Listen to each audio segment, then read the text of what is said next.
లోకం ఎలా ఉంటుందంటే ఫలం కనుక పర్వతం అంత ఫలితం కనపడితే మనం చాలా గౌరవిస్తారండి, ప్రేమిస్తారండి. బంధువులు, మిత్రులు అందరూ కూడా.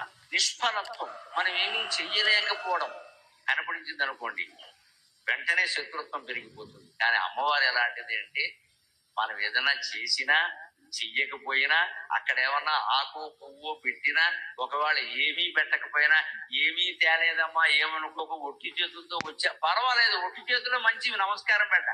చేతులు ఏదైనా ఉంటే దండం పెట్టాలి. కొబ్బరికాయ ఉంటే దండం వినపడంతో ఇంతలా ఉంటుందా నమస్కారం, మధ్యలో కొబ్బరికాయ దాని దండం.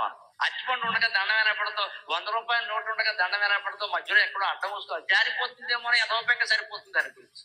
100 రూపాయల నోటు పట్టుకుని దండం పెట్టాం, ఇది ఎవరో కొట్టేస్తారేమో, ఇది ఎవరో ఈ 100 చూసుకోవడం సరిపోయింది నాకు. 100 అమ్మవారు వెళ్ళేది అది ఏమి లేకుండా ఉంటే ధనం స్వప్నం. అంటే రిక్త హస్తాలతో పెడుతున్నాం అనుకోకలేదండి. మనుషుల్ని గౌరవించడానికి కూడా అత్యుత్తమమైన విధానం నమస్కారమేనా.